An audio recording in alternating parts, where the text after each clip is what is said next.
Eclesiastes capítulo 9, e o versículo 10, a Bíblia diz: tudo quanto tiver nas mãos para fazer, faze conforme a tua força, porque para a sepultura para onde vais, não há obra, não há indústria, nem ciência e nem conhecimento algum. Quero saudar a você, meu amigo, a você, meu irmão, com a doce e gloriosa paz que é na pessoa bendita de nosso amado Senhor e Salvador Jesus Cristo. Já estou com a minha Bíblia aberta na carta do amado irmão Paulo, 1 Coríntios, capítulo 3,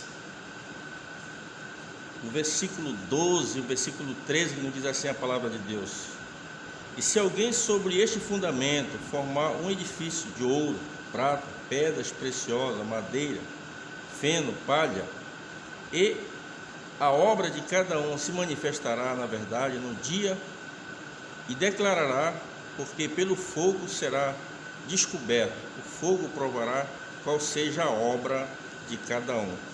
Ainda na segunda carta do amado irmão Paulo aos Coríntios, capítulo de número 5, versículo 10, diz assim a palavra de Deus: porque todos devemos comparecer ante o tribunal de Cristo, para que cada um receba segundo o que tiver feito, por meio do corpo, ou bem ou mal.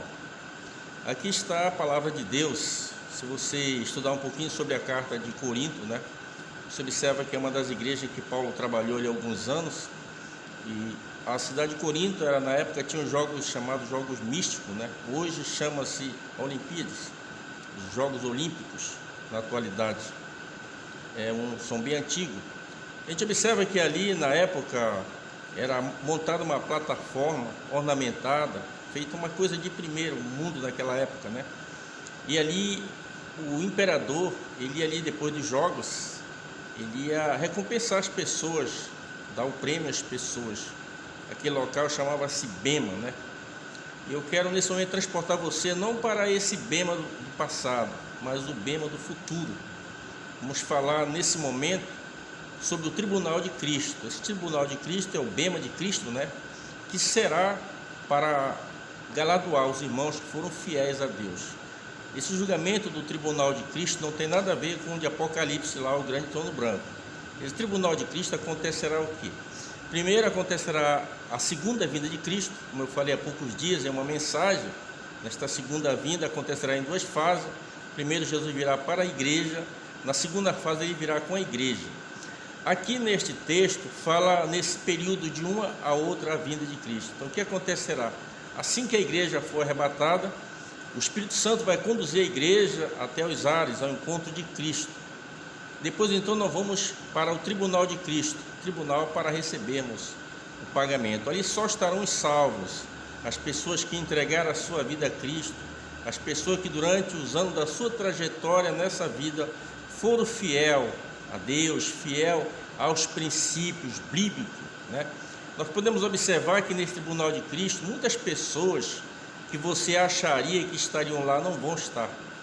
Muitas pessoas que você não imaginava que vão estar lá, estarão lá, porque eram pessoas que eram fiéis a Deus, tinham deficiência, como todos nós somos pecadores, apesar de eu ter entregado a minha vida a Cristo na infância, mas ainda sou um pecador.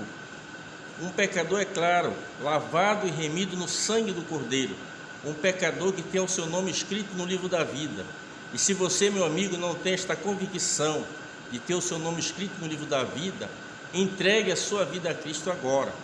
Porque antes da pessoa entregar a vida dele a Cristo, o nome dele é escrito na terra. Se você tem dúvida disso, você pode pegar qualquer exemplar da Bíblia, não importa se é uma Bíblia católica ou não. Você vai lá para Jeremias 17, procure alguns versículos que você vai encontrar, que a pessoa, antes de entregar a vida dele a Cristo, o nome dele é escrito na terra. Depois que aceita Cristo, passa a ser escrito no livro da vida.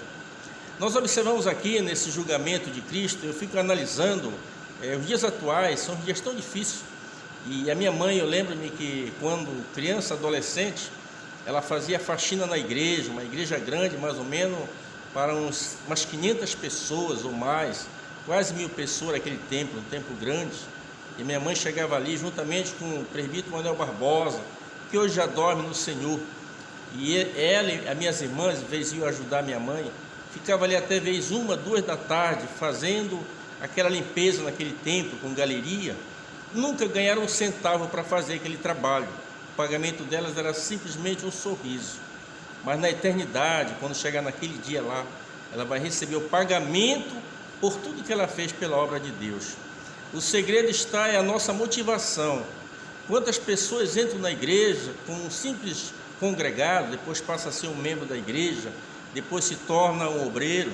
A maioria das vezes a motivação daquela pessoa é status, ele está ali para ser visto pelo pastor, para ser admirado pela igreja, não é isso? Então são pessoas que a motivação deles é outra, não é a motivação de ver o nome de Deus ser glorificado, ver o nome de Deus ser engrandecido. Há muitas pessoas que correm atrás de título, que vai ficar aqui, não vai ter nenhum valor no céu. As pessoas correm aqui, a gente vê aí, há poucos dias eu estava olhando alguém se apresentando como um apóstolo, sem qualquer tipo de crítica, porque o julgamento, ele só pertence a Deus. Mas são pessoas que, quando entrar no céu, não vai existir esse título. Ah, aqui é o pastor fulano de tal, é o presbítero fulano de tal, o evangelista lá, não existe esta linguagem no céu. Então a pessoa que vem para a igreja, aceita Cristo, com esta motivação, isso vai ser palha, isso vai ser madeira, isso vai ser feno. Como a gente lembra lá em 1 Coríntios, quando fala ali sobre as obras de alguns, que fala ali sobre ouro, prata, pedras preciosas, e fala também sobre a madeira e o feno. Você sabe que a madeira, o feno e a palha, quando você risca o palito de fósforo, se termina em cinza. Já o ouro, a prata, as pedras preciosas, elas se aperfeiçoam no fogo. Então vai ser passado ali a nossa motivação. O que é que motiva você a servir a Deus? O que é que motiva você a trabalhar para Deus? Conheço aí grandes líderes que têm mansões com valores que eu não vou nem mencionar aqui, Mas acontece o seguinte, a maioria deles já receberam o galadão dele aqui. Se alcançar a eternidade com Cristo, se chegar a passar por esse tribunal, se estiverem lá, eu creio que vão estar, mas tudo isso vai ficar aqui. Isso aí é madeira, é feno, é palha, vai ser consumido pelo fogo. O galardão deles, eles já tiveram aqui. Mas tem pessoas que, ao longo desses anos, têm se dedicado a sua vida a Deus. Eu conheci pessoas que se converteu ao evangelho, morreu, um simples auxiliar, um simples porteiro, mas eram pessoas dinâmicas nesta área, bons porteiros, bons auxiliares, bons encarregados de congregações, dirigentes de congregação na linguagem lá do norte, pessoas que não tiveram reconhecimento do homem aqui na terra, mas naquele dia lá, nesse tribunal de Cristo, no bema de Cristo, eles vão surpreender a muitos, porque vão receber algo impressionante da parte do Senhor Jesus. Que Deus possa, meu amigo, minha amiga, estimular você, através do Espírito Santo, a viver uma vida reta, uma vida justa diante de Deus, e que a sua motivação seja glorificar o nome de Jesus, engrandecer o reino de Deus. Esse deve ser o pensamento da pessoa que entrega a sua vida a Cristo. Tudo vai ficar aí.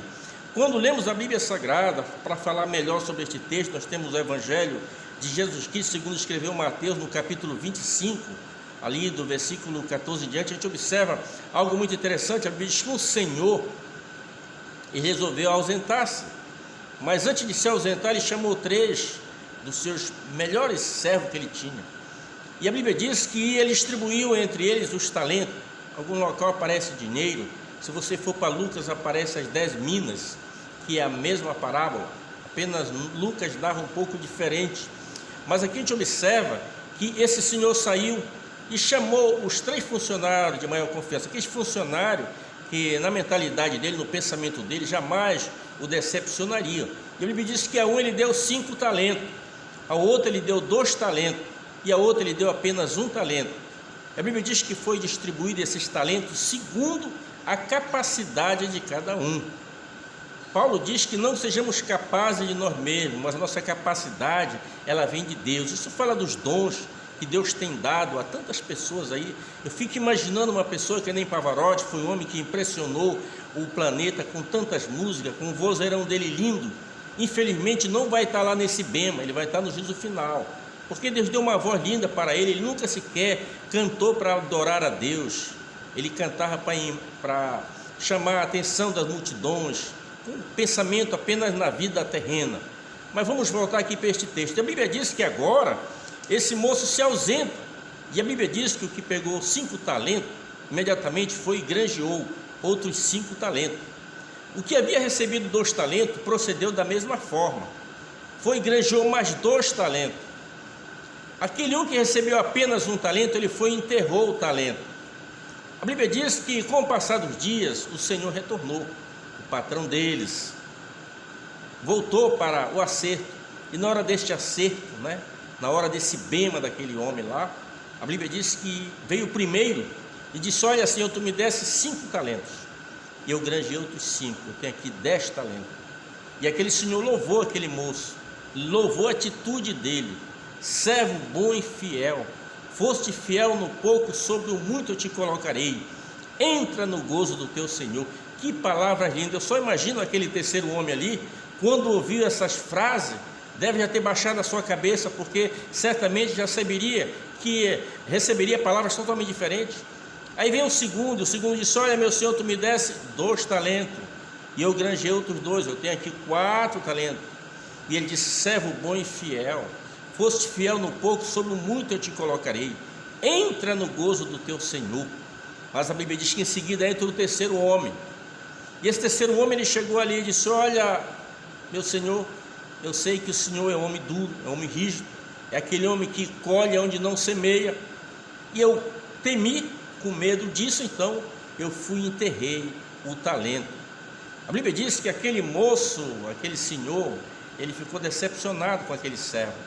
Veja bem que ele se expressa de uma maneira bem dura: servo mau e negligente. Enquanto os outros receberam louvor, servo bom e fiel, este terceiro aí, servo mau e negligente, foi chamado de mau, foi chamado de negligente, porque ele também poderia ter granjeado.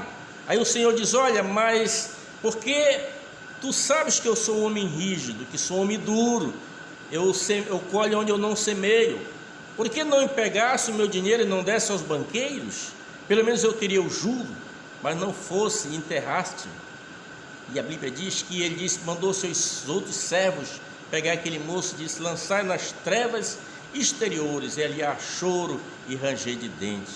Você observa, meu amigo, que os 3 tiveram as mesmas oportunidades. Os 3 sabiam como era rigoroso o seu Senhor, e o seu Senhor fez um teste com os 3, e com esses 3 apenas 2 passaram no teste. Eu me lembro quando eu era criança, a gente lia a parábola, na epígrafe em cima aparecia a parábola dos 10 talentos. Hoje já não é mais assim, mas aparecia a parábola dos 10 talentos. Durante muitos anos eu fiquei batendo cabeça para descobrir, porque você observa que ele deu 5 para um, ele deu 2 para o outro e ficou com 1 talento. Se a gente somar, aparece aqui apenas 8 talentos. Por que 10 talentos? Porque aquele que tinha 5, ele granjeou mais 5, ficou com 10. Aqui está a resposta desta parábola muito interessante. E a gente observa que aquele moço negligente, ele chegou culpando o Senhor dele. Vivemos num dia bem assim.